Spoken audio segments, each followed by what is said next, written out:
Ito na ata ang bagong favorite na lechon mushroom rice.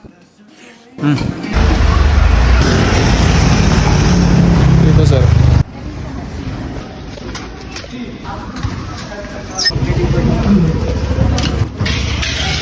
Ayun. Dito yung dining. Located sila dito sa Gibraltar Elementary School. Yung pababa dito, side lang siya ng basketball court. Para siyang mom and pop spot niya. Malit na diner. Tapos naririnig mo na din yung mga kawali habang nagsi-stir fry sila. Kumuha lang tayo na. Naging familiar na makanan. Check tayo lang. Mangantay lang ba dito yan. Pansit. Mga latabi pansit niya. Pansit bulalo. 2 rice meal. Cake. Sayang halo-halo di available. Pero yun. Try natin. Ayun, bulalos. 200.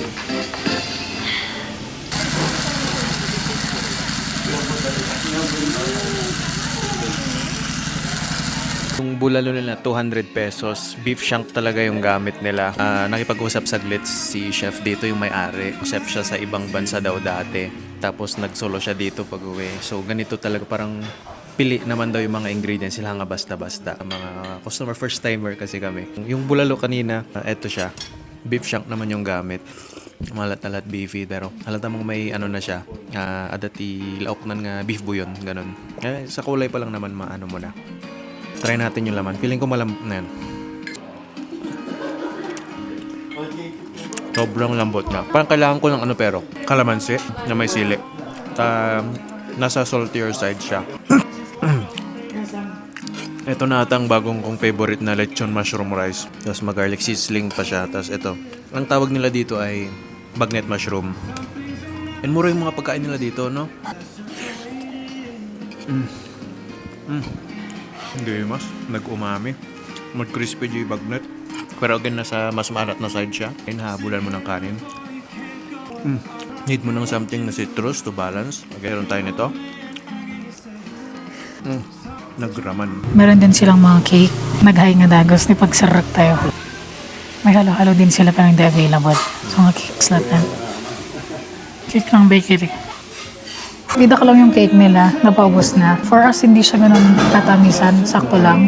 Medyo bakery style siya. And sabi ni sir, lahat daw sila yung gumagawa. Ultimo desserts. Meron pang mga ibang cakes doon. Pero yun, paubos na to. Nagulat kami sa serving. Pati sa kabilang table, nagulat din sila. 2 beses din bumalik sila, sir, na ma'am, ganito po talaga yung serving. So, tikman natin. Also pala, may catering din sila. Kung gusto nyong, or may occasion kayo na paparating, pwede kayo mag-dine in. Check nyo muna kung magugustuhan nyo. Then, if yes, may catering sila. Chef's rice. Dati chicken ng vegetable con eklog.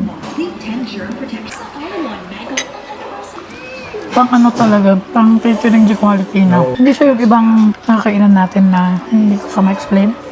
Basta pang ko dati, pang maramihan di lasa na. Pang catering. Bagnet. Kulang tayo ng isang subo. Mickey bihon to. Malasa din. Malutong pa yung gulay-gulay niya. Magulay siya, ha? Mayat. Ma-happy ka dito. Saka, patas mo. Try natin tong bulalo. Tapos na bulalo yung balaga.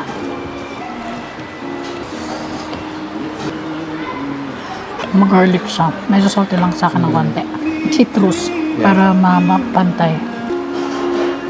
Okay yung quality ng pagkain actually. A homey vibe siya, but at the same time, alam mo talagang chef nga dyan nagluto. Talagang adati skillful nga siya. Adya lang, very minor lang. Siguro control sa paggamit ng papalat. Yun lang. Medyo sobrang savory nga dyan. Makan nga kasta. Although damati citrus lang ito.